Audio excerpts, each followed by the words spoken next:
Paano mag-open ng account sa Philippine stock market at ano ang mga requirements? Ang kailangan mo pong gawin ay maghanap ka ng legit stockbrokers. Saan mo ito makikita para hindi ka maloko na kung sino man.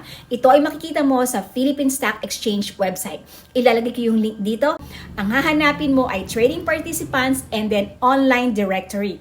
Nandun na lahat na listahan ng mga legit stockbrokers from letter A to Z. Usual requirements ay valid IDs, TIN, bank account, and of course, initial investment. May naipon akong 20K, pwede na ba itong panimulang pang-invest sa Philippine stock market? Pwede mo na talagang panimulang pang-invest yung buong 20K na yan dahil ang charges lang naman ay for every buy and sell. Kung wala kang bibilin, wala kang ibibenta, walang charge. Actually, pwede mo nga yan gawin parang bank savings account eh. Mag-iipon ka and then i-fund mo yung online traders account. Kung complete yung requirements mo, madali ka makakapag-open ng account sa Philippine stock market. Bigyan na lang kita ng kopya ng aking libreng ebook para matutunan mo kung paano magsimulang mag-invest sa Philippine stock market at kumita sa dividend. Ilalagay ko yung link dito at sa comment section. Download mo na ang iyong libreng kopya para matuto ka na sa dividend investing.